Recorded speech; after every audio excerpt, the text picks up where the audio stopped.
கொடுத்து அதில் விசுவாசத்தை நம்ம கொடுத்து தேவன் நம்மை நடத்தவர் வல்லவராக இருக்கிறார். நம்மத்தில் வந்திருக்கிற அருமையான பிஷப் ராஜையாவை கரங்களை தட்டி கர்த்தருடைய வார்த்தையை கொண்டு வரும்படி நாம் கரங்களை தட்டி வரவேற்போம். நம்மோடு பேசுவாராக.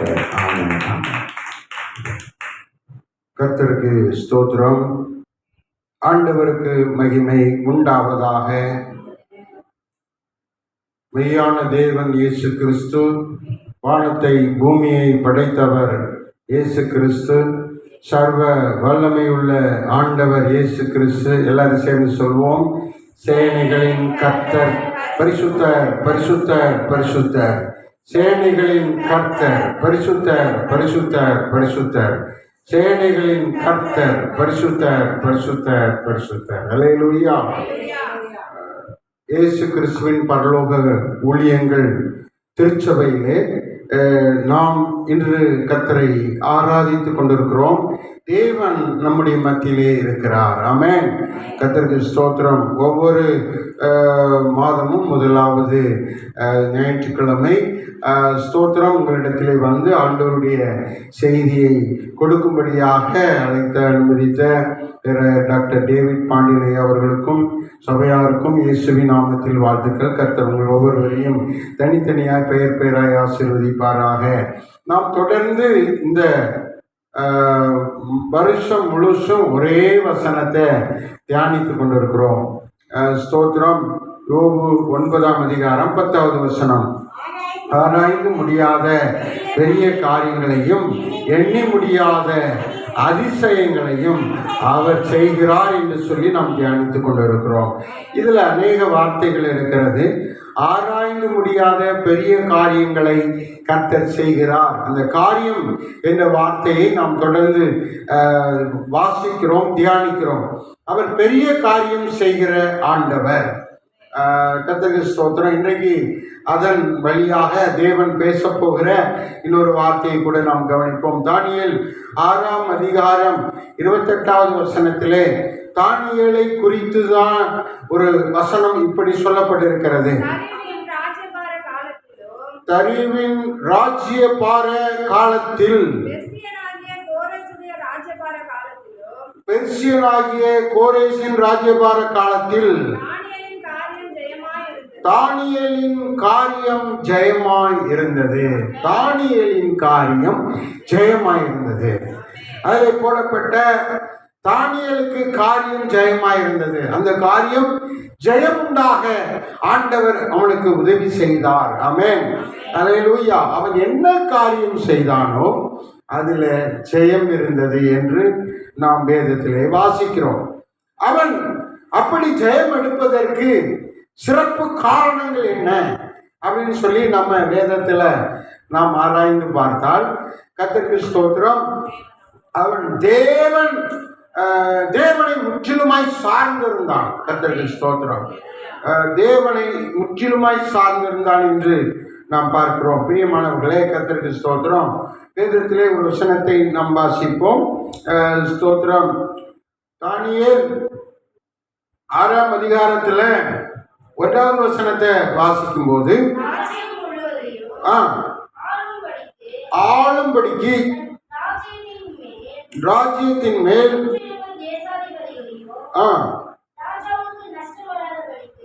ராஜாவுக்கு நஷ்டம் வராதபடிக்கு கணக்கு ஒப்புவிப்பதற்காக 3 பிரதானிகளையும் ஏற்படுத்துவது கண்டது. இவர்களில் தானியேல் ஒருவனாயிருந்தான். அப்போ அந்த தேசத்துல ஜனங்களுக்கு நன்மை உண்டாகும்படியாக ஜனங்கள் மத்தியிலே ஆளுகை நடக்கிறது, ராஜ்யபாரம் நடக்கிறது. ஜனங்களுக்கு நன்மை உண்டாக, அந்த வசனத்தை இன்னொரு முறை வாசிங்க. ராஜாவுக்கு நஷ்டம் வரக்கூடாது. ராஜாவுக்கு நஷ்டமே வரக்கூடாது. ராஜாவுக்கு நஷ்டமே வரக்கூடாது அப்படின்னு ஒரு கணக்கு எடுத்து அதுக்கு கணக்கு ஒப்புவிப்பதற்காக மேலாக, எல்லா மக்களுக்கும் மேலாக 3 பிரதானிகளை ஏற்படுத்தினார்கள். நலம் என்று கண்டார்கள். தானியேல் ஒருவனாய் இருந்தான். இந்த 3 பிரதானிகளில் ஒரு முக்கிய பிரதானி தானியேலாக இருந்தான். ஆமென். பாருங்க, அவனுடைய செயல்பாடு அவ்வளவு சிறப்பு வாய்ந்ததாக இருக்கிறது. நம்ம வாழ்கிற பொழுதே நாம் மற்றவர்களோட 10ஓட 11 என்று வாழாதபடி சிறப்பானவர்களாக வாழ வேண்டும், சிறந்தவர்களாக வாழ வேண்டும். தானியேல் பாருங்க, அந்த காலத்துல அவன் ஒரு சிறந்தவனாக பிரதானிகளாய் தேர்ந்தெடுக்கப்படக்கூடிய அளவில் அவனுடைய வாழ்க்கை சிறப்பாக இருந்தது. முக்கியமா அவன் பாருங்க, ஸ்தோத்திரம், பிரதிஷ்டையில ரொம்ப சிறப்பு வாய்ந்தவனாக இருந்தான். எல்லாருக்கும் இறைச்சி, மட்டன், சிறப்பான போதை வஸ்துகள், சந்தோஷமா இருக்கக்கூடிய உயர்தரமான காரியங்கள் எல்லாம் கொடுக்கப்பட்டது. ஆனால் தானியேல் வேதத்தை அறிந்திருந்தபடியால் மது குடிக்கக்கூடாது, சாராயம் குடிக்கக்கூடாது என்று சொல்லி அவர்கள் உண்கிற உணவை உண்ணாதபடிக்கு தனக்கென்று சாதாரணமான உணவை அவன் தெரிந்து கொண்டான். அவங்களோடு சேர்ந்துட்டா ஒருவேளை மது குடிக்க வேண்டியது வந்துடும், சாராயம் குடிக்க வேண்டியது வந்துடும். ஆகையினால அதுக்கு குடிக்கக்கூடாது, தன்னை காத்துக்கொள்ள வேண்டும், பரிசுத்தத்தை காத்துக்கொள்ள வேண்டும் என்று சொல்லி அவன் அந்த போட்டியில ஸ்தோத்திரம் அவன் தன்னை பரிசுத்தமாய் காத்து கொண்டான். நம்ம வாழ்க்கையில நாம இயேசுவுக்காக நம்மை பரிசுத்தமாய் காத்துக்கொள்ள வேண்டியது அவசியமா இருக்கிறது. வாயின் வார்த்தையிலும் செய்கையிலும் கிரியைகளிலும் நம்முடைய எல்லா நடவடிக்கைகளிலும் நாம் பரிசுத்தமாய் இருக்க நம்மை காத்துக்கொள்ள வேண்டும். அவன் பாருங்க, தன்னை காத்து கொண்டான். ஆனா அந்த போட்டியில கடைசியில என்ன நடந்துச்சு அப்படின்னு சொன்னா, நல்ல இறைச்சி சாப்பிட்டவங்க, நல்ல சத்தான காரியங்கள் சாப்பிட்டவங்க, அதுபோல கர்த்தருக்கு ஸ்தோத்திரம், என்ன சாராயம் குடித்தவங்க, மது குடித்தவங்க, சிலர் அப்படி குடிக்கிறாங்க. மது குடித்தா உடம்பு நல்லா ஆயிரும், உடம்பு நல்ல வீரியமாக இருக்கும், நல்ல அழுப்பு இருக்காது, சோர்வு இருக்காது, அப்படியெல்லாம் நினைக்கிறாங்க. அப்படி கிடையாது. கர்த்தருக்கு ஸ்தோத்திரம். அது இவங்களா உண்டு பண்ணி கொண்ட ஒரு காரியமாக இருக்கிறது. வேதத்திலே மது குடிக்கக்கூடாது, சாராயம் குடிக்கக்கூடாது என்று தெளிவாக எழுதியிருக்கு. இதை புரிந்து கொண்ட தானியேல் தன்னை காத்து கொண்டான். அல்லேலூயா, ஆமென். அவன் என்ன சாப்பிட்டான்? பருப்பும் என்ன சாப்பிட்டான்? கீரையும் சாதாரண காய்கறிகளும் சாப்பிட்டான். ஆமென். கர்த்தருக்கு ஸ்தோத்திரம். அவனுக்கு வித்தியாசமான சாதாரணமான உணவு தான் இருந்தது. ஆனால் அவர்களோ சிறப்பான ஆகாரத்தை புசித்தார்கள். அந்த போட்டியில அவன் கர்த்தரை சார்ந்திருந்தபடியால், அவன் கர்த்தரோடு இருந்தபடியால், அந்த பாகத்தை எடுத்துட்டீங்களா? அந்த பகுதியை எடுத்துட்டீங்களா? வாசிங்க. அவன் கீரை சாப்பிட்டது, பருப்பு சாப்பிட்டது, அதை எடுத்துட்டீங்களா? வாசிங்க. கர்த்தருக்கு ஸ்தோத்திரம். கர்த்தர் நல்லவர். தானியேல் ராஜாவுடைய போஜனத்தினாலே, பானம் பண்ணும் திராட்சரசத்தினாலும் தன்னை தீட்டுப்படுத்த கூடாது என்று இருதயத்தில் நீங்க நம்ம பாருங்க, பரிசுத்தமாய் வாழ்வதும் அசுத்தமாய் வாழ்வதும் இருதயத்தில் தொடங்குது.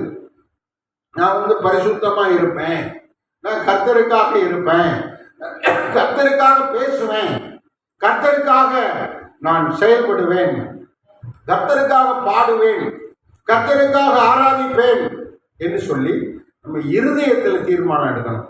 இருதயத்தில் தீர்மானம் எடுத்தால் தான் செயல்பாடுல வெளியே வரும். இருதயத்தின் நிறைவினால் வாய் பேசும். ஆமென். அல்லேலூயா. சனிக்கிழமை வந்த உடனே நம்ம சொல்லணும் இருதயத்தில், நாளைக்கு ஆராதனை 6:30 மணி ஆராதனைக்கு நம்ம போயிடணும், இல்லாட்டினா 10 மணி ஆராதனைக்கு போயிடணும், சாயங்காலம் 4:30 மணி ஆராதனைக்கு போயிடணும். எந்த ஆராதனைக்கு நமக்கு தேவன் வாய்ப்பு கொடுக்குறாரோ அந்த ஆராதனைக்கு நம்ம போயிடணும். சனிக்கிழமையும் நமக்குள்ள ஒரு ஆயத்தம் வரணும். ஆமென். அதே மாதிரி நம்ம தீர்மானம் மனசுக்குள்ள தான் வரணும், இருதயத்துக்குள்ள தான் வரணும். கர்த்தருக்கு ஸ்தோத்திரம். அவன் இருதயத்திலே தன்னை சுத்தமாய் காத்துக்கொள்ள வேண்டும் என்று அவன் சிந்தித்தான். நீங்க இருதயத்தை ஆண்டவர் பக்கம் திரும்ப வேண்டும். வேதத்திலே சொல்லப்பட்டிருக்கிறது, நம்ம தேவனை நேசிக்கணும், தேவனிடத்தில் அன்பு கூறணும். எப்படி அன்பு கூற வேண்டும்? முழு இருதயத்தோடும், முழு ஆத்மாவோடும், முழு பலத்தோடும், முழு சிந்தையோடும். ஆமென். அப்போ நம்ம முழு இருதயம் இயேசு பக்கமாக இருக்க வேண்டும். தானியேலின் காரியம் அப்படித்தான். அவன் இருதயத்திலே சிந்தித்தான். ராஜாவின் போஜனத்தினால தன்னை தீட்டுப்படுத்தக்கூடாது. போஜனத்தினால நம்ம தீட்டுப்படுவோமா? ஆமா, தீட்டுப்படுவோம். சாராயம் குடிச்சா நம்ம என்ன செஞ்சிருவோம்? கண்டிப்பா தீட்டுப்படுவோம். போதை பொருட்களை, போதை வஸ்துகளை, போதை ஆகாரத்தை, போதை பொடிகளை, போதை காரியங்களை நம்ம பயன்படுத்தினா நம்ம என்ன செய்வோம்? தீட்டுப்படுவோம்.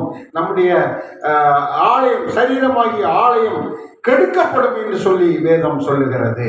ஒருவன் என் ஆலயத்தை கெடுத்தால் தேவன் அவனை கெடுப்பார். நம்ம ஆலயத்துக்கு, நம்முடைய சரீரத்துக்கு சரியான தீட்டு இல்லாத காரியங்களை நாம் வைத்து கொண்டால் நாம் கெடுக்கப்பட மாட்டோம், நாம் வாழ்ந்திருப்போம். அல்லேலூயா.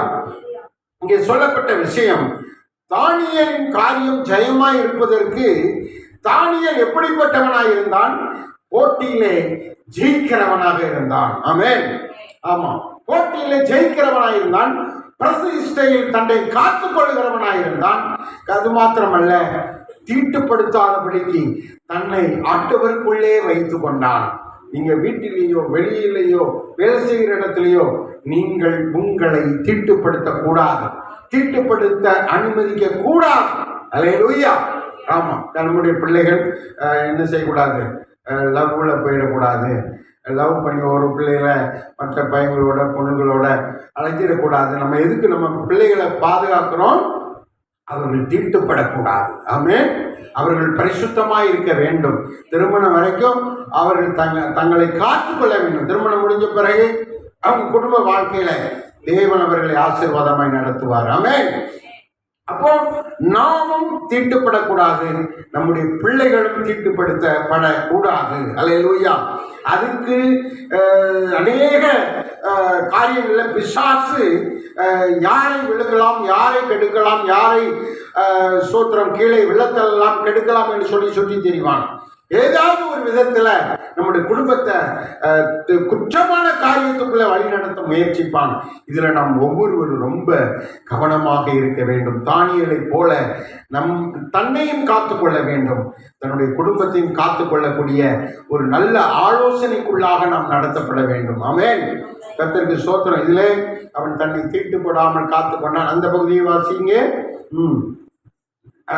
தன்னை காத்துக்கொண்டான், தீட்டுப்படாமல் காத்துக்கொண்டான். எத்தனாவது அதிகாரம்? தானியேல் 1ஆம் அதிகாரத்துல 8வது வசனத்துல அப்படி தெளிவாக இருக்கிறது. குறித்துக் கொள்ளுங்க. 1:8 அவன் தன்னை தீட்டுப்படாமல் தீர்மானம் பண்ணி தன்னை காத்துக்கொண்டான். பரிசுத்தமாய் இருக்க, தன் சரீரத்தை பரிசுத்தமாய் காத்துக்கொள்ள அவன் தீர்மானித்தான். தொடர்ந்து வாசியுங்கள். சொல்லி சொன்னா, அவனுக்கு ஆகாரம் கொடுக்குறவங்க கிட்ட, அவனுக்கு மேல இருக்கிற அதிகாரிகிட்ட சொன்னா, நான் என்னை திட்டுப்படுத்தக்கூடாது, நான் இஸ்ரவேலின் தேவனை ஆராதிக்கிறேன், ஆகையினால இது எனக்கு பொருத்தமானது அல்ல, நான் ஒரு நாளைக்கு 3 வேளை தேவனை ஆராதிக்கிறேன், ஜெபம் பண்ணுகிறேன், எருசலேமை நோக்கி ஜெபம் பண்ணேன். ஏன் எருசலேமை நோக்கி ஜெபம் பண்ணான்? தானியேல் எருசலேமை நோக்கி ஜெபம் பண்ணதுக்கு என்ன காரணம்?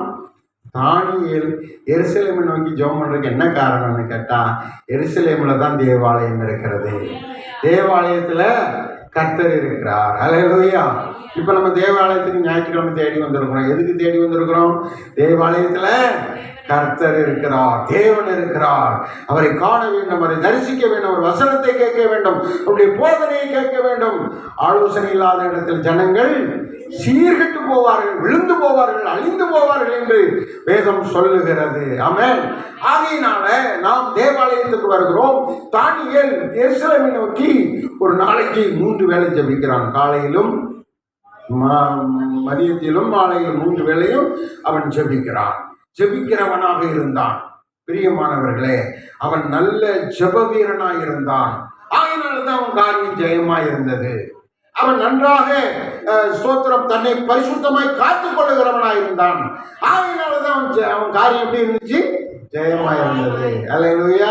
அந்த தானியேல் 3 அந்த எருசலேமுக்கு ஜெபம் பண்ணான்னு சொன்ன அந்த வசனத்தை எடுங்க. தானியேல் என்றால் தானியேலோ என்றால் இந்த பத்திரத்தில் கையெழுத்து வைக்கப்பட்டது என்று ஆ, அறிந்த போதிலும் அறிந்த போதிலும் வீட்டிற்குள் போய் தன் வீட்டுக்குள்ள போனான். மேல் அறையிலே மேல் அறையிலே மேல் வீட்டுக்குள்ளே போனான். எருசலேமுக்கு நேராக எருசலேமுக்கு நேராக கதவுகள் திறந்திருக்க கதவு ஜன்னல்களை திறந்து வைத்து அங்கே தன் முன் செய்து வந்தபடி முன் செய்து வந்தபடி அவன் ஏற்கனவே அவன் வாழ்க்கை முழுசும் ஜெபிக்கிறவனாக இருந்தான். முன் செய்து வந்தபடி தினம் 3 வேளையும் ஒரு நாளைக்கு 3 வேளை ஜெபம் பண்ணினான். அல்லேலூயா. நிறைய கவனிங்கள். 3 வேளை ஜெபிக்கிற பழக்கம் அவன் முன்பு செய்து வந்தபடி செய்தான். முன்பு அவன் 3 வேளை ஜெபிச்சிருக்கிறான். இப்பவும் அவன் 3 வேளை எஞ்சிறான் ஜெபிக்கிறான். அல்லேலூயா. நம்ம எத்தனை வேளை ஜெபிக்கிறோம்? அல்லேலூயா. நமக்கு ஜெயம் வரணும்னா நாமும் அது போல 3 வேளை ஜெபிக்கணும். அல்லேலூயா. ஆமா, எல்லாரும் நன்றா கவனிங்க. நமக்கு ஒவ்வொரு விஷயத்திலும் ஜெயம் வரணும். ஒவ்வொரு விஷயத்திலும் நமக்கு ஜெயம் கிடைக்கணும். நாம் ஜெபிக்கிறது கிடைக்கணும். நாம் செய்கிறது நடக்கணும். அப்படின்னு ஜெயம் வரணும்னு சொன்னா நம்ம எத்தனை வேளை ஜெபிக்கணும்? 3 வேளை ஜெபிக்கணும். தானியேல் நமக்கு உதாரணமாக கர்த்தர் நம்மிடத்திலே காண்பித்து பேசுகிறார். ஏதாவது ஒரு காரியத்தில் நீங்க ஜெயம் கிடைக்காமல் தோற்றுக்கொண்டே இருந்தீர்கள் என்று சொன்னால் நம்ம 3 வேளை ஜெபிக்க நம்மை மாற்றிக்கொள்ளுவோம். அல்லேலூயா. ஆமா, தன்னை திட்டுப்படாதபடி காத்து கொள்ளணும். நம்ம 3 வேளை ஜெபிக்கிறவர்களாய் மாறணும். காலையில் ஒரு வேளை ஜெபிக்கணும், இரவு ஒரு வேளை ஜெபிக்கணும், இடையில ஒரு வேளை ஜெபிக்கணும். 3 வேளை ஜெபிக்கணும். அல்லேலூயா. எல்லாரும் வலது கருத்து உயர்த்தி அதுக்காக ஒரு ஜெபம் பண்ணுவோமா? ஆண்டவரே உமக்கு ஸ்தோத்திரம். ஆண்டவரே இந்த 3 வேளை ஜெபம் என் வாழ்க்கையில வரட்டும் ஐயா. ஆண்டவரே எங்கள் குடும்பத்தில் வரட்டும், பிள்ளைகளுக்கு வரட்டும், எங்க ஆண்டவரே ஆவிக்குரிய ஜீவியத்தில் வரட்டும். ஆண்டவரே எல்லாரும் ஜெபம் பண்ணுங்க. ஆண்டவரே 3 வேளை தானியேலை போல நாங்கள் ஜெபிக்கணும். ஆண்டவரே அந்த ஜெப ஆவி எங்கள் மேலே ஊற்றும். அந்த ஜெப ஆவி எங்கள் மேலே வரட்டும். எங்கள் ஆவி ஆத்மாவில் செயல்படட்டும். ஆண்டவரே 3 வேளை ஜெபிக்கிற அனுபவம் எங்க ஆவிக்குரிய ஜீவியத்தில் வரட்டும். ஆண்டவரே அதற்கு தடையா இருக்கிற தடைகள் மாறட்டும்.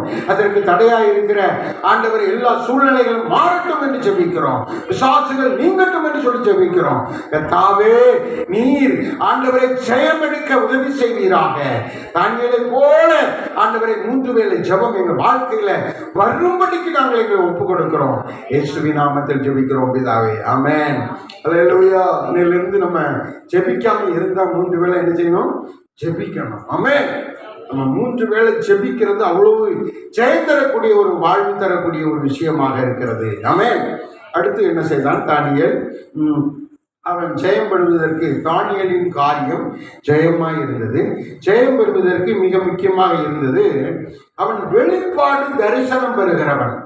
ஜெபிக்கும் போது தேவன் அவனுக்கு நல்ல தரிசனம் கொடுக்கிறார், வெளிப்பாடு கொடுக்கிறார். தரிசனத்தில் அவன்கிட்ட பேசுறாரு. தேவ தூதன் பேசுறான். ஸ்தோத்திரம். இவன் ஜெபம் பண்ண உடனே ஆண்டவர் சில ரகசியங்களை பேசுறாரு. அல்லேலூயா. ஆண்டவர் ரகசியங்களை பேசுறதுக்கு காரணமாயிருப்பது ஜெபம். கர்த்தருக்கு ஸ்தோத்திரம். தேசத்துக்கு முழுவதும் பெரிய கொந்தளிப்பு வருகிறது. எனக்கு இந்த விஷயத்தை சொல்லணும்னா எல்லாரையும் கொன்றுவேன் அப்படின்னு சொல்லி ராஜா ஒரு கட்டளை போடுறார். அப்போ இவனுக்கு அந்த வெளிப்பாடு கிடைக்குது. ஜெபிக்கும் போது அந்த வெளிப்பாடு கிடைக்குது. கிடைச்ச உடனே அந்த ராஜாவுக்கு சொல்லுகிறான், இப்படி நீர் ஒரு தரிசனம் கண்டீர், அது உமக்கு தேவன் இந்த காரியத்தை வெளிப்படுத்துறாரு அப்படின்னு சொல்லி அவனுக்கு அந்த வெளிப்பாடு சொல்லப்படுகிறது. ராஜாவுக்கு சொல்லப்படுகிறது. ராஜா அதை கேட்ட போது அவன் ரொம்ப ஆச்சரியப்பட்டு போனான். இப்படி தேவன் ஒரு மனுஷனோடு பேசுகிறாரே, வெளிப்படுத்துகிறாரேன்னு சொல்லி ஆச்சரியப்பட்டு போனான். பிரியமானவர்களே, கர்த்தருக்கு ஸ்தோத்திரம்.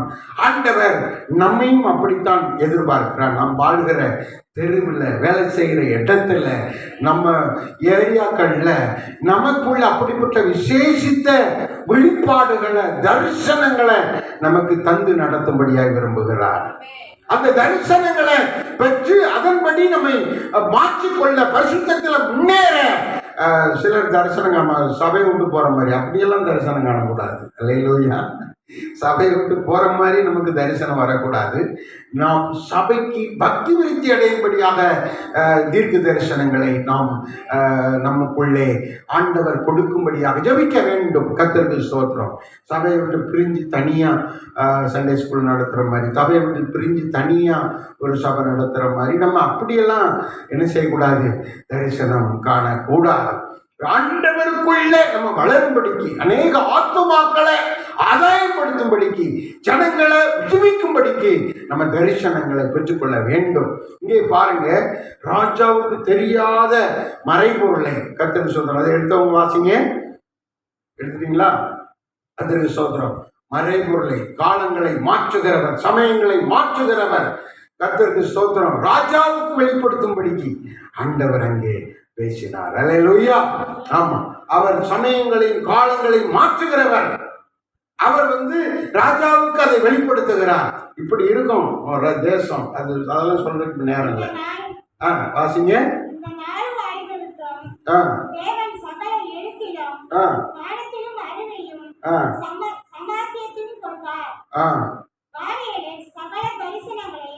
தானியேல் சகல தரிசனங்களையும், வசனம் சொல்லுங்க. 1:17 வசனம் வாசிங்க. சகல தரிசனங்களையும், தானியேலுக்கு சகல தரிசனங்களையும் சொல்லும்படியான ஒரு வெளிப்பாடு வரம் அவனுக்குள்ளே இருந்துச்சு. அது சொப்பனங்களை கூட அவன் அறிஞ்சிருவான், தரிசனங்களை அவன் தெரிந்து கொள்வான், சொல்லுவான், அதற்கேற்ற விளக்கங்களை சொல்லுவான். வாசிங்க.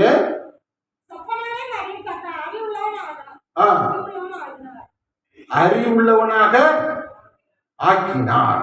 ஆமென். அப்போ இந்த காரியம் எங்க இருந்து வருதுன்னா ஆண்டவர்கிட்ட இருந்து தான் வருது. அது எப்படி வருதுன்னா ஜெபத்தின் மூலமா தான் வருது. அப்போ நம்ம தேவனுக்குள்ள அறிவையும் ஞானத்தையும் தரிசனங்களையும் சொப்பனங்களையும் பெற்றுக்கொள்ள வேண்டும். ஆமென். இதுக்கு ஒரு வாக்குத்தத்தம் இருக்கு நமக்கு. கடைசி நாட்களிலே மாம்சமான யாவரும் என்ன செய்வாங்க?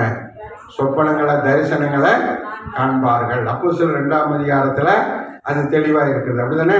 வாசிங்க. அப்போஸ்தலர் 2ல கடைசி நாட்களிலே வாலிபர்கள் சொப்பனங்களை காண்பார்கள். வாசிங்க, வாசிங்க. கர்த்தருக்கு ஸ்தோத்திரம். அல்லேலூயா. கர்த்தர் நல்லவர். சொப்பனங்களையும் தரிசனங்களையும் காண்பார்கள், சொப்பனங்களின் வெளிப்பாடுகளையும் அவர்கள் சொல்லுவார்கள் என்று வேதத்திலே தெளிவாய் எழுதி வைக்கப்பட்டிருக்கிறது. பிரியமானவர்களே, நம்ம இந்த நாட்கள்ல அப்படி தரிசனங்கள் காண்கிறவர்களாக, அபிஷேகத்தினாலதான் அது கிடைக்கும். ஜெபம் பண்ணும்போது அபிஷேகம் கிடைக்கும். அபிஷேகம் கிடைக்கும் போது அந்த அபிஷேகத்தினால மாம்சமான யாவர் மீதும் என் ஆவியை ஊற்றுவேன் என்று கர்த்தர் சொல்லி இருக்கிறார். யாவர் மீதும். வசனம் சொல்லுங்க. 2:18 எடுத்து வாசிங்க. அப்போஸ்தலர் 2:18 கடைசி நாட்களில் மாம்சமான யாவர் மேலும் என்னுடைய பரிசுத்த ஆவியை ஊற்றுவேன். அப்பொழுது உங்களுடைய பிள்ளைகள், வாலிபர்கள், குமாரத்திகளும் உங்கள் குமாரர்களும் தீர்க்க தரிசனம் சொல்லுவாங்க. தரிசனம் இருந்தா தான் தீர்க்க தரிசனம் சொல்லுவாங்க. ஆமென். உங்கள் வாலிபர்கள் தரிசனங்களை அடைவார்கள். உங்கள் மூப்பர் சொப்பனங்களை காண்பார்கள். என்னுடைய ஊழியக்காரன் மேலும் ஊழியக்காரிகள் மேலும் அந்நாட்களிலே என் ஆவியை ஊற்றுவேன் என்று சொன்னார். அப்பொழுது அவர்கள் தரிசனம் சொல்லுவார்கள். அல்லேலூயா. எல்லாரும் நல்லா கவனிக்கிறீங்களா? எல்லாரும் நல்லா கவனிக்கிறீங்களா? நம்ம ஜெபிக்கும் போது அபிஷேகத்தினால நிரப்பப்படுகிறோம். அபிஷேகத்தினால நிரப்பப்பட்ட நமக்குள்ள என்னெல்லாம் வருதான்? சொப்பனங்கள் வருது, தரிசனங்கள் வருது, தீர்க்க தரிசனங்கள் வருது, வெளிப்பாடுகள் வருது. இதுதான் தானியேலுக்கு கிடைத்தது. ஆமென். தானியேலுக்கு கிடைத்தது இந்த காரியம்தான். ஜெபிக்கிறவர்களுக்கு அது கொடுக்கப்படுகிறது. அப்ப தேவனுடைய ஆலயத்துக்கு வருகிற நம்ம எல்லாரும் நன்றாய் ஜெபிக்க வேண்டும், தரிசனங்களை பெற்றுக்கொள்ள வேண்டும், விசேஷித்த காரியங்களை பெற்றுக்கொள்ள வேண்டும். பெற்றுக்கொண்டு அப்படி நம்ம தொடர்ந்து ஆண்டவருக்குள்ள ஆவிக்குரிய ஜீவியத்துல வளரும். சிலர் பாருங்க மேக்கப் போடுறதுல வளர்றாங்க, உலக விஷயங்கள்ல நிறைய வளர்றாங்க. ஆண்டவருடைய காரியத்துல வளர்ச்சி இல்லை. ஆண்டவருடைய காரியத்துல பின்னாடி போயிட்டு இருக்கிறாங்க. அப்படியெல்லாம் இருக்கக்கூடாது. பின்னாடி போகிறது பின்மாறி போகிறதான, பின்னோக்கி போகிறதான, பின்வாங்கி போகிறதான ஒரு காரியம். வேதத்தில் அதை குறித்து ஆண்டவர் தெளிவாக சொல்றாரு. அப்படியெல்லாம் போகக்கூடாது. முன்னேறி தான் வரணும். பின்வாங்கி போகக்கூடாது. பின்வாங்கி போனவன் நாய்க்கு சமம். நாய் எப்படி கட்டினது தின்னுதோ அதே மாதிரி நம்முடைய வாழ்க்கை விழுந்து விழுந்து எந்திரிக்கிற ஒரு மாயமானமான வாழ்க்கை நமக்குள்ள வரக்கூடாது என்று சொல்லி ஆண்டவர் இங்கே வெளிப்படுத்துகிறார். அல்லேலூயா. அப்படி இருக்கும்போது நமக்கு இந்த தரிசனங்கள் வராது. இருந்த நிலையிலே இருப்போம். இருந்த நிலை, நம்ம ஆவிக்குரிய ஜீவியத்துல நம்ம இருந்த நிலையிலே இருக்கக்கூடாது. கொஞ்சம் கொஞ்சம் கொஞ்சம் கொஞ்சம் அப்படியே வளரணும். அப்படியே முன்னாடி போகணும், மேலே வளரணும். நமக்கு ஜெயம் கிடைக்கிறதுக்கு இதெல்லாம் செய்யணும்னு ஆண்டவர் சொல்றாரு. ஆமென். அதுலயே சொல்லுங்க. ஒரு முறை ஜபிக்கும் போது தேவதூதன் தான். தானியேலே உன் ஜபம் என்ன செஞ்சிச்சு? கேட்கப்பட்டுச்சுப்பா. நீ ஜெபிக்க ஆரம்பிச்ச உடனே எனக்கு பதில் கிடைச்சிடுச்சு. ஆனா நிறைய போராட்டம் இருக்கிறது, ஆவி மண்டலத்துல நிறைய போராட்டம் இருக்கிறது அப்படின்னு சொல்லி சொன்னான். பதில் நமக்கு சீக்கிரம் கிடைக்காததுக்கு அநேக சத்துருக்கள், பிசாசின் ஆவிகள், அந்தகார வல்லமைகள் இது நம்ம தடுக்கும், நம்முடைய ஜபத்தை தடுக்கும், நமக்கு வர வேண்டிய பதிலை தடுக்கும் என்று தானியேலின் வாழ்க்கையிலே நம்ம பார்க்கிறோம். அல்லேலூயா. ஒரு அல்லேலூயா சொல்லுங்க. அப்போ ஃபர்ஸ்ட்ல நம்ம என்ன பார்த்தோம்? தேவன் தானியேலின் காரியம் ஜெயமாய் இருப்பதற்கு என்ன காரியம்? அவன் போட்டியிலே ஜெயித்தான். அவன் ஜெபிக்கிறவனாய் இருந்தான், தரிசனம் பெற்றவனா. அந்த போட்டியில ஜெயிச்சானா? இந்த காய்கறிகளை வாங்கி சாப்பிட்டான, அதில் ஜெயிச்சுட்டானா? அந்த பகுதியை எடுத்து வாசிங்க. கர்த்தருக்கு ஸ்தோத்திரம். இவனுடைய முகம் மற்றவர்களுடைய முகத்தை விட எப்படி இருந்துச்சு? ரொம்ப அளவுள்ளதாக, ரொம்ப நன்றாக இருந்தது என்று அங்கே எழுதப்பட்டிருக்கிறது. கர்த்தருக்கு ஸ்தோத்திரம்.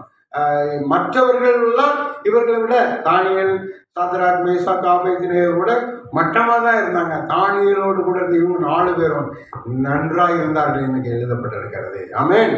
அதுல அவன் முதலாவதாக தன்னை காத்து கொண்ட விஷயத்திலே அவன் ஜெயித்தான். ஜெபத்தில் அவன் ஜெயித்தானா? ஜெயித்தான். ஜெபம் பண்ண கூடாதுன்னு ஒரு சட்டம் வந்துச்சு அவனுக்கு. ஜெபம் பண்ண கூடாது அப்படின்னு ஒரு சட்டம் வந்துச்சு. ஆனா அதையும் மீறி அவன் என்ன செய்தான்? கர்த்தரை நோக்கி என்ன செய்தான்? ஜெபம் பண்ணி கொண்டே இருந்தான். ஜெபிக்கிறவனாகவே இருந்தான். நன்றாய் தன்னுடைய வாழ்க்கையிலே ஜெப ஜீவியத்தை கடைபிடிக்கிறவனாக இருந்தான்.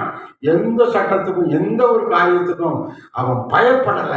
கர்த்தருக்கு மாத்திரம் பயந்திருந்தான். ஆமென். அதுலயும் அவன் ஜெயிச்சுட்டான். ஆமென். அல்லேலூயா. 2 காரியம் ஜெயிச்சுட்டானா? 3வது கர்த்தருக்கு ஸ்தோத்திரம். அவன் மேல பொறாமைப்பட்டு, இப்போ நீங்க ஆண்டவருக்குள்ள பரிசுத்தமாய் வாழும்போது, ஆசீர்வாதமாய் வாழும்போது, மகிழ்ச்சியாய் வாழும்போது எல்லாரும் பொறாமைப்படுவாங்க. இவங்க இப்படி சந்தோஷமா இருக்காங்களே, இவங்க நல்ல மகிழ்ச்சியா இருக்காங்களே, இவங்க நல்ல எந்த கவலையும் இல்லாம ஆண்டவருக்குள்ள நல்லா இருக்காங்களே, பொறாமைப்படுவாங்க. நீங்க வாங்குற இடத்தை பார்த்து, வீட்டை பார்த்து, பைக்கை பார்த்து, காரை பார்த்து, நீங்க வாங்குகிற சம்பளத்தை பார்த்து சிலர் பொறாமைப்படுவாங்க. அவங்க மேல பொறாமை வரும். இதே மாதிரி தானியேலுக்கு மேல பொறாமை கொண்டார்கள், வெறுப்பு கொண்டார்கள். அதனால தானியேலை அழிச்சிடணும், அழிச்சிட்டா நாம ஜெயிக்கலாம், தானியேல் தோத்துருவான் அப்படின்னு நினைச்சாங்க. ஆனா தானியேலோ வென்றால் எல்லா விஷயத்திலும் அவன் தேவனுக்கு உண்மையாயிருந்தான், பரிசுத்தமாயிருந்தான், ஜெபத்தை விடாது செய்தான். ஆமென். அல்லேலூயா. நீங்க உங்க வீடுகளில் ஜெபிக்க முடியலன்னா சபைகளிலே வைக்கிற கூட்டங்களிலே நாம் கலந்து கொண்டு ஜெபத்தை நாம் விடாது காத்துக்கொள்ள வேண்டும். ஆமென். கர்த்தருக்கு ஸ்தோத்திரம். 7 நாளும் நமக்கு ஜெபம் இருக்கிறது. ஆண்டவர் இந்த ஜெபத்தில் நம்ம பயன்படுத்த, நம்மை விட்டு கொடுத்து, நம்ம அந்த ஜெபத்தில் நம்மை தகுதிப்படுத்தி, அந்த ஜெபத்தில் நம்ம ஈடுபடுத்தி அதற்குரிய ஆசீர்வாதங்களை நம்ம பெற்றுக்கொள்ளணும். ஆமென். ஒரு அல்லேலூயா சொல்லுங்க. அல்லேலூயா. சிங்க கவியில அவனை தூக்கி கொண்டு போட்டாங்க. சிங்க கவியில தானியேலை தூக்கி கொண்டு உள்ள போட்டாங்க. அப்போ நல்லா கவனிச்சிங்கன்னா, அந்த சிங்க கவியில தூக்கி போட்டாங்கல்ல, ஆனா அவனுக்கு ஒரு சேதமும் வரல. அவன் சொல்றான், ராஜா கேட்கும் போது பதில் சொல்றான், ராஜாவே நான் இடைவிடாமல் ஆராதிக்கிற என் தேவன். அப்ப இப்ப இதுல என்ன அந்த அந்த அந்த வசனத்தை எடுங்க. இடைவிடாமல் ஆராதிக்கிற என் தேவன் என்னை காத்து. ராஜா கட்டளையிட்ட தானியேலை கொண்டு வந்தார்கள். சிங்கங்கள் என்ன எத்தனை போட்டிருக்கு? ஒரு சிங்கமா ரெண்டு சிங்கமா? சிங்கங்கள், நிறைய சிங்கம் இருக்குது. நிறைய சிங்கங்கள் வந்து சிங்கங்கள் கெபியில கொண்டு வந்து தானியேலை உள்ளே போட்டார்கள். தானியேலை நோக்கி, நீ இடைவிடாமல் ஆராதிக்கிற. நம்ம எதுக்கு ஆராதிக்கணும் தெரியுமா? நம்ம அழிவுக்கு தப்புவித்துக் கொள்ள. நம்ம சரீரம் வந்து அழிக்கப்பட வேண்டும் என்று அநேக பொல்லாத மனிதர்கள் நினைச்சுக்கிட்டு இருக்கிறாங்க. செத்துடணும், இவன் அழிஞ்சிடணும், இவன் வாழக்கூடாது அப்படின்னு நமக்கு விரோதமா இருக்கிறாங்க. அப்படிதான் தானியேலுக்கு விரோதமா இருந்தாங்க. ஆனா சிங்கங்கள் கெபியில தூக்கி போட்டாங்க. நடந்தது என்ன பாருங்க. ஆராதிக்கிற உன் தேவன் உன்னை தப்புவிப்பான்னு ராஜாவுடைய வாயிலே வந்துச்சு. அடுத்து வாசிக்கும் போது கொண்டு வந்து பாருங்க, தானியேல் தப்பிச்சு வெளியே ஓடி வந்துடக்கூடாது அப்படின்னு சொல்லி ஒரு கெபி வாசல்ல ஒரு பெரிய கள்ளத்துக்கு வச்சுட்டாங்க. தானியேல் நிச்சயமா அந்த சிங்கத்தினால கடிக்கப்பட்டு அவன் அழிக்கப்பட்டு விடுவான், செத்து போவான் அப்படின்னு நினைச்சாங்க. ஆனா நடந்தது என்ன?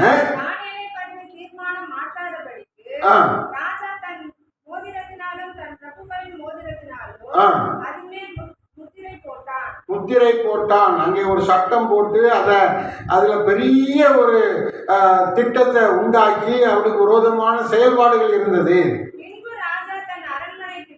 போய்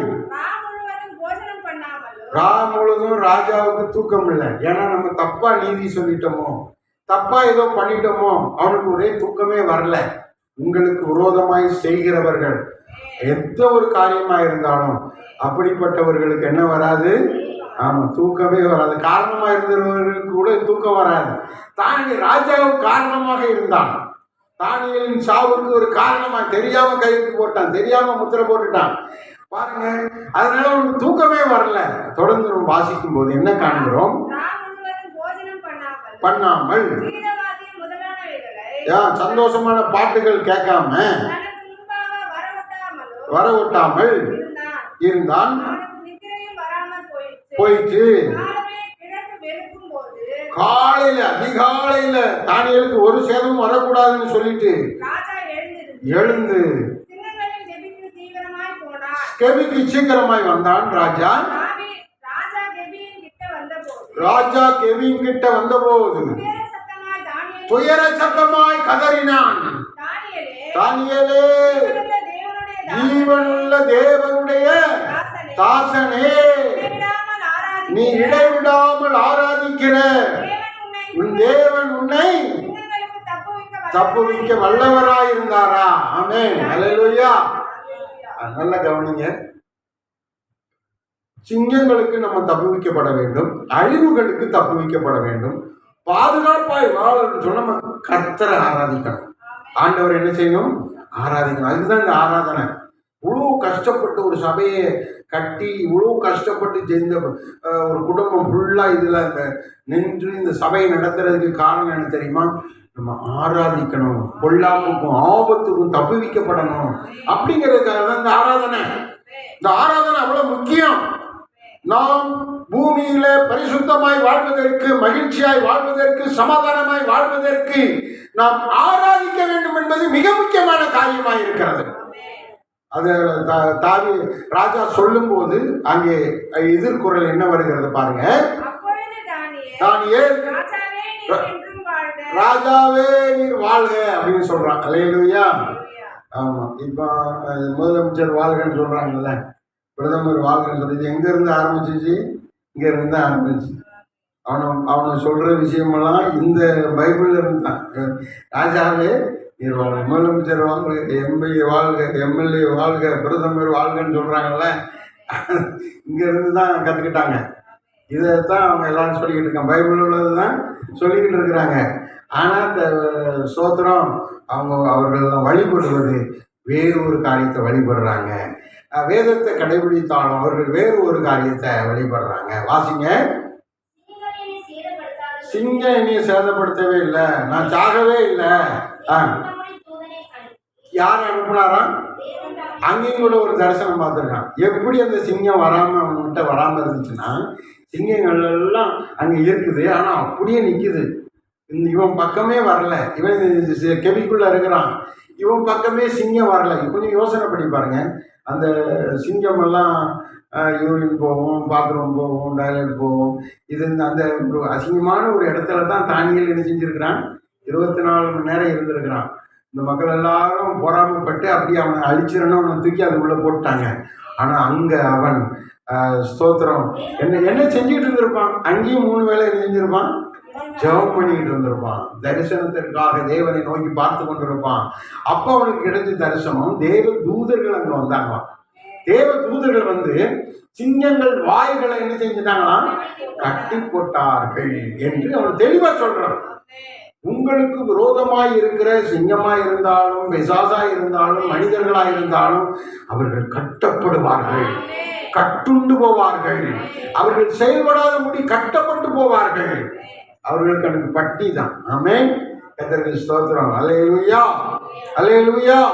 ஆமாம், எல்லாரும் சேர்ந்து ஒரு சரணம் பாடும். தானியேலின் ஜெபத்தை கேட்டு தயவாய் வந்து விடுவித்தார். தானியேலின் ஜெபத்தை கேட்டு தயவாய் வந்து விடுவித்தார். சிங்க கெவியில் காத்து கொண்டான், சிங்கத்தின் வாயை கட்டிவிட்டார். சிங்க கெவியில் காத்து கொண்டான், சிங்கத்தின் வாயை கட்டிவிட்டார். ஆபத்து காலத்தில் என்னை நோக்கி கூப்பிடு, நான் உன்னை விடுவிப்பேன். ஆபத்து காலத்தில் என்னை நோக்கி கூப்பிடு, நான் உன்னை விடுவிப்பேன். நீ என்னை மைமைப்படுத்துவார், நித்தமும் தோத்தரிப்பார். நீ என்னை மைமைப்படுத்துவார், நித்தமும் தரிப்பார். இன்னொரு முறை பாடுவோம். தானியேலின் ஜெபத்தை கேட்டு தயவாய் வந்து விடுவித்தார். தானியேலின் ஜெபத்தை கேட்டு தயவாய் வந்து விடுவித்தார். சிங்க கெவியில் காத்து கொண்டார், சிங்கத்தின் வாயை கட்டிவிட்டார். சிங்க கெவியில் காத்து கொண்டார், சிங்கத்தின் வாயை கட்டிவிட்டார். ஆபத்து காலத்தில் என்னை நோக்கி கூப்பிடு, நான் உன்னை விடுவிப்பேன். ஆபத்து காலத்தில் என்னை நோக்கி கூப்பிடு, நான் உன்னை விடுவிப்பேன். அல்லேலூயா. தேவன் விடுவிக்கிறவர், ரட்சிக்கிறவர். ஆனால் நாம் அவரை ஆராதிக்க வேண்டும். தானியேல் இடைவிடாமல் ஆராதிக்கிறவனாய் இருந்தான். நாம் இடைவிடாமல் ஆராதிக்கும் பழக்கத்தை வைத்துக் கொள்ள வேண்டும். தானியேல் இடத்துல 3 காரியம் இருந்துச்சு. ஒன்று என்னது, ஜெபிக்கிற, இடைவிடாமல் ஜெபம் பண்ணுகிறவன். ஒரு நாள் கூட விடாம ஒரு நாளைக்கு 3 வேளை நல்ல ஜெபிக்கிறவன். அதுக்கு பின்னாடி சொல்லப்பட்டிருக்கு, அவன் தரிசனங்களை காண்கிறவன், வெளிப்பாடுகள் சொப்பனங்களை காண்கிறவன். 3வது இங்கே பார்க்கிறோம், அவன் இடைவிடாமல் ஆராதிக்கிறவன். 3 நல்ல குணங்கள் இருந்ததுனால அவன் பாதுகாக்கப்பட்டான். தொடர்ந்து அதுக்கு பிறகு வாசித்து பார்த்தா, அந்த சிங்க கெவியில போடும்போது தானியலை மட்டும்தானே போட்டாங்க. ஆனால் அதுக்கு பிறகு நீங்க வாசிங்க, அவனையும் வாசிங்க, அந்த பகுதியை வாசிங்க.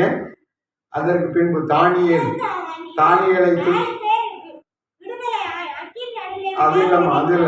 அது இல்லை சந்தோஷப்பட்டு தானியேலை கெவியிலிருந்து தூக்கி விட சொன்னான். அப்படியே பட்டான். தேவன் பேரில் விசுவாசமாய் இருந்தபடியால் அவனில் ஒரு ஒரு சேதமும் வரல. அல்லேலூயா. ஆமா, அவன் விசுவாசமாய் இருந்தான். என்ன ராஜா அழிச்சு போட நினைச்சாலும் கர்த்தர் என்னை அழித்து போட மாட்டார். சிங்கம் என்னை அழித்து போட நினைச்சாலும் சிங்கம் என்னை அழித்து போட கர்த்தர் விட மாட்டார். அல்லேலூயா. சிங்கம் என்னை அழித்து போட கர்த்தர் எனக்கு விட மாட்டார். அல்லேலூயா. அப்போ ஆண்டவர் நமக்கு பாதுகாப்பா இருப்பார்னு சொல்லி அவன் என்ன செய்தான்? விசுவாசித்தான். ஆமென். நீங்க விசுவாசிக்கணும். அவன் மற்ற ஒரு காரியத்தை சொல்றான். அந்த வேதத்தில் அவனை பிரித்து பார்க்கும்போது அவன் விசுவாசம் உள்ளவனாய் இருந்தான், ஜெபிக்கிறவனாய் இருந்தான், தரிசனங்களை காண்கிறவனாய் இருந்தான், ஆராதிக்கிறவனாய் இருந்தான், தன்னை தீட்டுப்படாமல் காத்துக் கொள்கிறவனாய் இருந்தான், விசுவாசம் உள்ளவனாய் இருந்தான். அவரிடத்தில் இத்தனை குணாதிசயங்கள் இருந்தபடினால்தான் தேவன் அவன் காரியத்தை ஜெயமாய் மாற்றினார் என்று நாம் அங்கே பார்க்கிறோம். அல்லேலூயா. கர்த்தருக்கு ஸ்தோத்திரம். அந்த சிங்க கெபியில அவனை பாதுகாத்தாரு. அந்த போட்டி என்ன போட்டி? தீட்டுப்படாமல் வாழணும், தீட்டுப்படாமல் தன்னை காத்துக்கொள்ளணுங்கிறதுல அவன் ஜெயிச்சிட்டான். அடுத்து என்னது? வெளிப்பாடு சொல்வதில் எல்லாத்தையும் அழிச்சு போடுவேன். எல்லா மந்திரவாதிகள், எல்லா சோத்திரம் சூனியக்காரர்கள், எல்லா வெளிப்பாடு சொல்றவங்க, சாஸ்திரிகள் எல்லாரையும் கூட்டிட்டு வாங்க, எனக்கு தரிசனத்தை சொல்லணும், சொல்லலைன்னா எல்லாரையும் கொண்டு போடுவேன் அப்படின்ற அதை சொல்றாரு. அங்கேயும் அவன் தான் தரிசனத்தை சொல்லுகிறான். இப்படி இப்படி உன் தேசத்துல நடக்கும், ராஜாவுக்கு நடக்கும்னு ஒரு நல்ல வெளிப்பாடு சொல்லுகிறான்.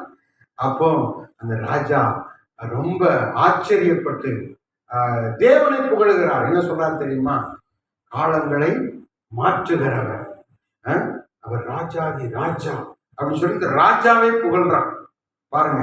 அப்போ இதற்கு காரணமாய் இருந்தது யாரு? இப்ப இவன் பரிசுத்தமாய் வாழ்கிறதை பார்த்து, இவன் ஜெப வாழ்க்கையை பார்த்து, இவன் எடுக்கிற ஜெயத்தை பார்த்து, பிசாசு மேல் இருக்கிற ஜெயம், மிருகங்கள் மேல் இருக்கிற ஜெயம், மனிதர்கள் மேல் இருக்கிற ஜெயம், ஸ்தோத்திரம் அதிகாரத்தின் மேல் இருக்கிற ஜெயம், இது எல்லாவற்றிலையும் சுதந்திரித்து கொண்டான். அல்லேலூயா. மனிதர்கள் நமக்கு விரோதமாக வருவாங்க, அதுலேயும் ஜெயம் கிடைக்கும். நமக்கு விரோதமாக ஏவப்பட்ட மிருகங்கள் நமக்கு விரோதமாய் வரும், அதுலேயும் அவன் ஜெயம் பெற்றான். அதிகாரம், அரசு அதிகாரம், அந்த அதிகாரத்தின் மீதும் அவன் ஜெயம் பெற்றான். அவன் பாருங்க, இப்படி ஒவ்வொரு விஷயத்திலும் அவன் ஜெயிக்கிறவனாய் இருந்தான். அதைத்தான் நம்ம முதல்ல எடுத்த வசனத்துல வாசித்தோம். அவன் காரியம் எப்படி இருந்தது? தானியேல் 6:28 மீண்டுமாய் வாசியுங்கள்.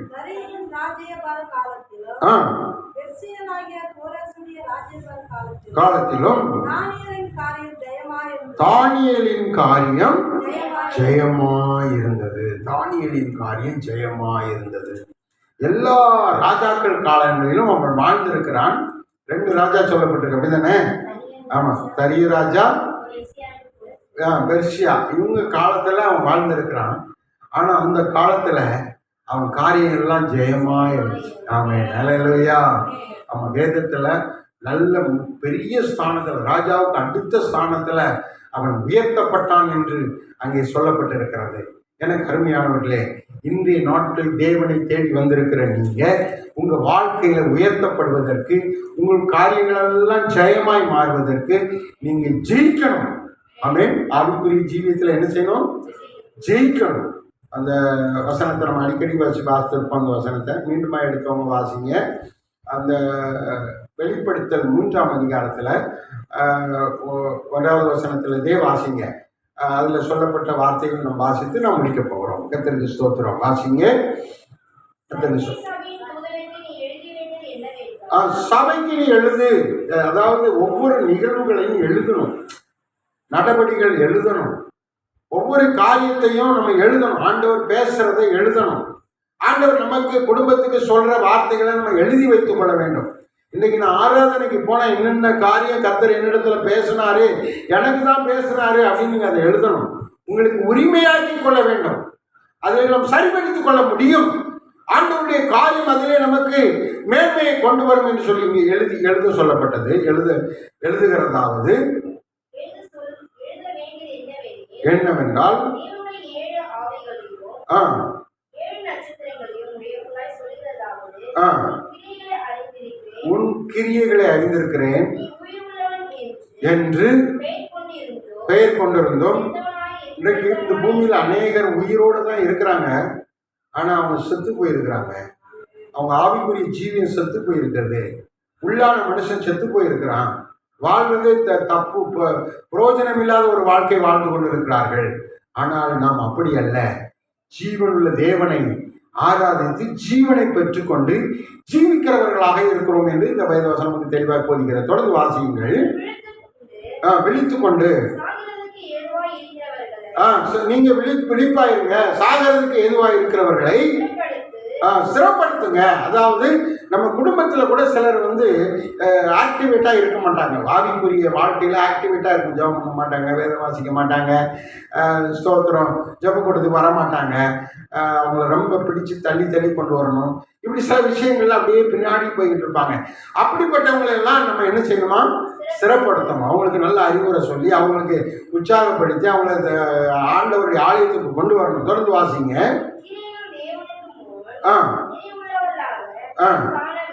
காணவில்லை, ஆகையால் பெற்று மனம் திரும்பு. விழித்திராவிட்டால் இது எந்த வசனம் வாசிக்கிறீங்க? 5 என்ன பண்ணி சொல்லப்பட்டிருக்கிறது? நம்ம தான் ஜெயம் கொள்ளணுங்க. ஜெயம் எப்படி எடுக்கணும்? நம்ம தான் எடுக்கணும். நம்ம தான் ஜெயம். ஒரு ஸ்கூலுக்கு போயிட்டோம்னா அங்கே 10ஆம் கிளாஸு பரீட்சை வைப்பாங்க. அதில் நம்ம தான் ஜெயிக்கணும், நம்ம தான் பாஸ் பண்ணணும், நம்ம தான் வெற்றி பெறணும். நமக்காக டீச்சர் எழுதி தர மாட்டாங்க. அப்படி எழுதி தந்தாலும் தப்பு. நம்ம தான் என்ன செய்யணும்? பரீட்சை எழுதி நம்ம தான் அதில் என்ன செய்யணும்? வெற்றி பெறணும். நம்ம தான் அதை ஜெயிக்கணும். 12th படிக்கும்போதும் அப்படி தான். அந்த கவர்மெண்ட் டெஸ்ட்டில் நம்ம மட்டும்தான் எழுதணும், நம்ம தான் பாஸ் பண்ணணும். அதே மாதிரி டிகிரி 3 வருஷமோ 4 வருஷமோ 5 வருஷமோ நம்ம படிக்கணும்னு சொன்னால் நம்ம தான் டெஸ்ட் எழுதணும், அதில் நம்ம தான் ஜெயிக்கணும். ஜெயம் கொள்ளுகிறவர்களுக்கு தான் என்ன உண்டு? பரிசு உண்டு, பாஸ் மார்க் உண்டு, சர்டிஃபிகேட் உண்டு, சந்தோஷமான காரியம் உண்டு. அதில் நம்ம ஜெயிக்கிற ஒரு வாழ்க்கை வாழ வேண்டும் என்று ஆண்டவர் நமக்கு போதிக்கிறார். இன்றைக்கு தானியேலின் காரியம் ஜெயமாய், அவனுடைய காரியம் எல்லாம் ஜெயமாய் இருப்பதற்கு இப்படிப்பட்ட அனுபவங்களை ஆவிக்குரிய படிகளிலே அவன் வளர்ந்து வருகிறவனாக இருந்தான் என்று சொல்லி நாம் இங்கே பார்க்கிறோம். அல்லேலூயா. ஆமா, ஜெபத்தினால தான் நமக்கு ஜெயம், ஜெபத்தினால தான் நமக்கு உயர்வு, ஜெபத்தினால தான் நமக்கு வெற்றி. ஜெபம் இல்லாம எதுவுமே நடக்காது. ஆமென். தனிப்பட்ட முறையிலே நாம் ஜெபத்துல தொடர்ந்து ஓட முடியாது. அப்பப்போ தேவ வசனத்தோடு நாம் இணைந்து, தேவ பிள்ளைகளோடு இணைந்து, தேவ சபையோடு இணைந்து, ஜெபிக்கிறவர்களோடு இணைந்து தான் நம்ம ஓடணும். ஆமென். கர்த்தருக்கு ஸ்தோத்திரம். இங்கே பாருங்க, தொடர்ந்து வாசிங்க, நம்ம முடிச்சிடலாம். ஏவனோ அவனுக்கு ஒரு வஸ்திரம் கொடுக்கும், ரட்சிப்பின் வஸ்திரம், வெண் வஸ்திரம் கொடுக்கப்படும்.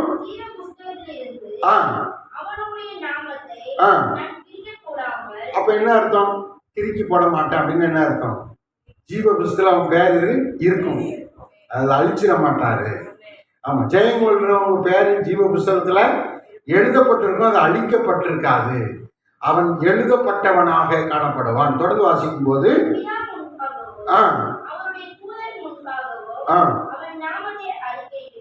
பிதா முன்பதாக, தூதர்கள் முன்பதாக ஆண்டவர் என்ன செய்வாரு? அறிக்கையிடுவேன். இன்னொரு அர்த்தம் வந்திருக்குமே, தூணாக்குவேன்.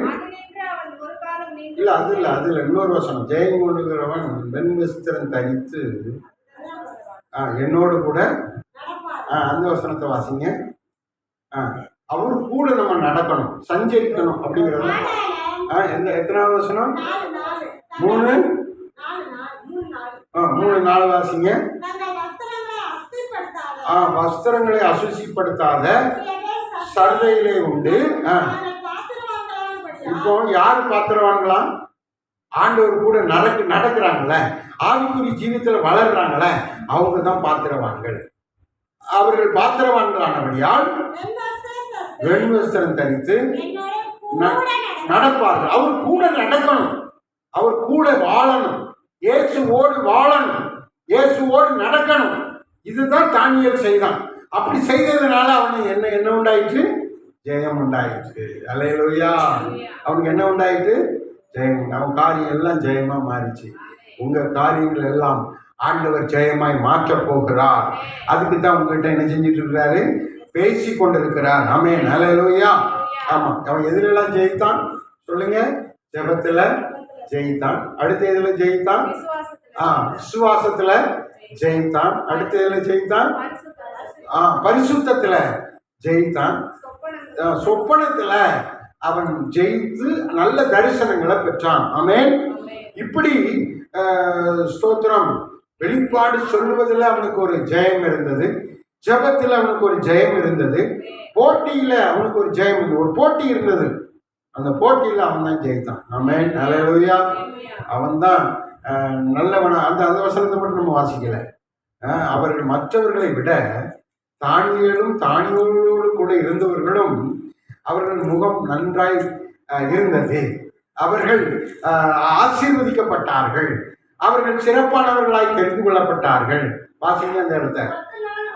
10 நாள் வரைக்கும் வசனம் சொல்லுங்க. வசனம் சொல்லுங்க. 1:12 வசனம் எல்லாரும் எடுத்து நன்றாய் அதை தியானிங்க. கர்த்தருக்கு ஸ்தோத்திரம். 1:12 12 வாசிங்க. 10 நாள் வரைக்கும் சோதித்து பாருங்க. எனக்கு புசிக்க பருப்பு மட்டும் தாங்க. மரக்கறிகள், காய்கறிகள். மரக்கறினா என்னது? காய்கறிகள். காய்கறிகளை தாங்க. தண்ணீர் கொடுங்க என் முகங்களிலே. மற்ற வாலிபர்களுடைய முகங்களிலும் ஒத்து பாருங்க.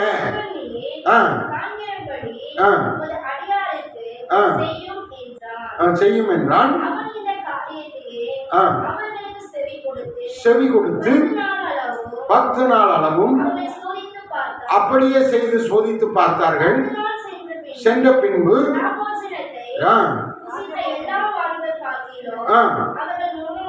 அவர்கள் முகங்கள் களை உள்ளதாக இருந்தது, சரீரம் புஷ்டி உள்ளதாக இருந்தது. முகம் களையா இருந்து சரீரம் எப்படி இருந்துச்சு? புஷ்டியா, நல்ல குண்டு குண்டுன்னு ஆகிட்டாங்க. அல்லேலூயா. மற்றவர்களை விட தானியேலோடு கூட தேவன் இருந்தபடியினால் அவன் செய்கிற காரியம் ஜெயமா இருந்துச்சு. அந்த போட்டியிலே அவன் ஜெயிச்சுட்டான். அல்லேலூயா. அப்படி தானியேல் ஜெயித்தது போல நீங்களும் ஜெயிக்கிறவர்களாக இருப்பீர்கள். உங்க காரியத்தில் ஜெயிக்கிறவர்களாக இருப்பீர்கள். உங்க விஷயத்துல ஜெயிக்கிறவர்கள். எந்த போட்டியானாலும் உங்களுக்கு ஜெயம் கிடைக்கும், வெற்றி கிடைக்கும். ஏன் அப்படின்னு சொன்னா வேத வசனம் அப்படிதான் சொல்லுது. ஆமென். 1 கொரிந்தியர்ல அதை எடுத்து வாசிங்க. கொரிந்தியரை வாசித்து முடிச்சுட்டு நம்ம முடிச்சிடறோம். 1 கொரிந்தியர் 15:57 நம்ம அடிக்கடி வாசிக்கிற ஸ்தோத்திரம் சொல்ற ஒரு காரியம். வாசிங்க. 1 கொரிந்தியர் 15:57. நம்முடைய கர்த்தராகிய இயேசு கிறிஸ்துவினாலே நமக்கு ஜெயம் கொடுக்கிற தேவனுக்கு ஸ்தோத்திரம். இந்த ஜெயத்தை தானியேலுக்கு கொடுத்தது யாரு? கர்த்தர். அல்லேலூயா. தானியேலுக்கு கர்த்தர் தான் ஜெயம் கொடுத்தார். அவன் வெற்றி பெற்றான். தானியேலின் காரியம் ஜெயமாய் இருந்தது. உங்க வாழ்க்கையிலும் காரியம் ஜெயமாய் இன்று முதல் தேவன் மாற்றப் போகிறார். தோல்விகளை கண்டு கொண்டிருந்தால் அந்த தோல்வி உங்களுக்கு கிடையாது. நீங்கள் செய்ய வேண்டியது உங்களை காத்துக்கொள்ள வேண்டும், ஜெபிக்க வேண்டும், ஆவிக்குரிய அனுபவத்தில் தரிசனங்களை பெற வேண்டும், ஆவிக்குரிய விஷயத்தில் நீங்கள் இன்னும் முன்னேறி வர வேண்டும், ஆண்டவருக்குள்ளே எப்போதும் காணப்பட வேண்டும், அவருடைய பாத்திரமாக இருக்க வேண்டும், ஜெயம் பெற வேண்டும். அல்லேலூயா. 10ஆம் கிளாஸ் படித்தாலும் நீங்கள் தான் பாஸ் என்ன செய்யணும்? டெஸ்ட் எழுதணும். அதில் நீங்கள் என்ன செய்யணும்? ஜெயிக்கணும். ஆமென். 12ஆம் கிளாஸ்லேயும் நீங்கள் தான் டெஸ்ட் எழுதணும். அதில் நீங்கள் தான் ஜெயிக்கணும். டிகிரி படித்தாலும் நீங்கள் தான் என்ன செய்யணும்? ஜெயிக்கணும். அதே மாதிரி தான் ஆவிக்குரிய வாழ்க்கையில் நம்ம ஜெயிக்கணும். இந்த ஜெயத்தை கர்த்தர் தருவார். ஜெயம் கொடுக்கிற தேவனுக்கு ஸ்தோத்திரம். எல்லாரும் கண்களை மூடி ஜெபம் பண்ணுவோம். ஹல்லே லூயா, ஹல்லே லூயா, ஹல்லே லூயா. தகப்பனை ஸ்தோத்திரிக்கிற இந்த ஆராதனையில நீர் எங்களுக்கு உதவியாக பேசின எல்லா வார்த்தைகளுக்காக ஸ்தோத்திரம். தானியேலின் காரியம் ஜெயமா இருந்தது போல வந்திருக்கிற ஒவ்வொருவருக்கும் இருக்கிற காரியங்கள் ஜெயமாய் மாறட்டுமாய் ஜெபிக்கிறோம். ஆவிக்குரிய ஜீவியத்தில் ஜெயம் உண்டாகட்டும், வாழ்க்கையில் ஜெயம் உண்டாகட்டும், தனிப்பட்ட பரிசுத்தத்தில் ஜெயம் உண்டாகட்டும், தங்களை காத்துக் கொள்ளுவதில் ஜெயம் உண்டாகட்டும். கர்த்தர் ஜெயம் கொடுப்பீராக, ஒவ்வொரு விஷயத்திலும் ஜெயம் கொடுப்பீராக. ஜெயம் கொடுக்கிற தேவனே உமக்கு கோடி ஸ்தோத்திரங்களை ஏறெடுக்கிறோம். உடைய பிள்ளைகள் உள்ளும் புறமும் வெற்றி பெறட்டும், ஜெயம் பெறட்டும். இந்த மாதம் முழுவதும் மாத்திர வாழ்க்கை முழுவதும் ஜெயம் கிடைப்பதாக. ஆண்டவரை தானியேலின் காரியம் ஜெயமாய் இருந்தது போல ஆண்டவரை உடைய பிள்ளைகளுக்கு எல்லா விதத்திலும் மனிதர்களால் ஏற்படுகிற விஷயத்திலே ஜெயம் உண்டாகட்டும். ஆண்டவரை மிருகங்களாய் நடக்கிற மக்கள் மத்தியிலே ஜெயம் உண்டாகட்டும். ஆண்டவரே அநேகர் மிருகங்களாய் மத்தியிலே எங்களுக்கு விரோதமாய் நடக்கிறதை நாங்கள் காண முடிகிறது. ஆண்டவரே அவைகளின் மத்தியிலே எங்களுக்கு ஜெயம் கொடுப்பீராக. ரிகாதா ராதா தூராபா காதா லாபா ஷாகா ராகா தூலாபாதியா. ஒவ்வொருவரையும் ஆசீர்வதியும், ஒவ்வொருவரையும் ஆசீர்வதி. குடும்பங்களை, வீட்டை, வருமானத்தை ஆசீர்வதியும் ஆண்டவரே. அல்லேலூயா. தானியேலுக்கு முகமும் அவன் சரீரமும் புஷ்டியாய் இருந்தது போல ஆண்டவரே உடைய பிள்ளைகள் வாழ்க்கையில புஷ்டியாய் இருக்கத்தக்கதாக தேவ ஆசீர்வாதம் ஒவ்வொருவரையும் நிரப்பும்படியாய் ஜெபிக்கிறோம். ஆண்டவரே தேவனுடைய கரம் ஆசீர்வதிக்கட்டும். தீமைக்கும் பொல்லாப்புக்கும் அசுத்தங்களுக்கும் விலக்கி பாதுகாத்து எல்லா காலங்களிலும் ஜெயம் கொடுக்கிற கர்த்தாவே தொடர்ந்து ஜெயமளிப்பீராக. இயேசுவின் நாமத்தில் ஜெபிக்கிறேன் நல்ல பிதாவே. ஆமென். ஸ்தோத்திரம் ஆண்டவரே. நன்றி ஆண்டவரே. தகப்பனே எங்களுடைய காரியங்கள் எல்லாம் தானியேலை போல ஆண்டவர் இந்த உலகத்தில் வாழ்கிற தேவ பிள்ளைகளாகிய எங்கள் ஒவ்வொருடைய வாழ்க்கையை கர்த்தர் வருகிற மாதங்களிலே எல்லா நாட்களிலும் ஜெயமாய் மாற்றித்தர ஆண்டவரை நாங்கள் செய்ய வேண்டிய காரியங்களை தானியேல் செய்தது போல தகப்பனே நாங்கள் செய்ய எங்களுக்கு நீர் உதவி செய்ய போறதுக்காக ஆவியானவர் எங்களுக்கு உதவி செய்து அதை செயல்படுத்த எங்களுக்கு தரக்கிற கிருபைகளுக்காக ஸ்தோத்திரம் ஸ்தோத்திரம் ஸ்தோத்திரம். வார்த்தை கொண்டு வந்த அருமையான ஐயாவுக்காக ஊழியத்துக்காக ஆண்டவர் அம்மாவுக்காக ஜெபிக்கிறோம். ரத்தத்தில் மறைத்து நீர் பாதுகாத்துக் கொள்ளும்படியாக நாங்கள் ஜெபிக்கிறோம். இன்னும் பயன்படுத்தும், இன்னும் சத்தியத்தினால் நிரப்பி தேவன் வழி நடத்தும்படியாக நாங்கள் நன்றியோடுமை ஸ்தோத்திரிக்கிறோம். அப்பா தொடர்ந்து எங்களை வழிநடத்தும் கிருபைக்குள் மூடிக்கொள்ளும். உடைய வார்த்தையினாலே தேவன் எங்களை பலப்படுத்தி சகாயம் பாராட்டும். தொடர்ந்து உடைய கிருபை இருக்கட்டும். நல்ல பிதாவே.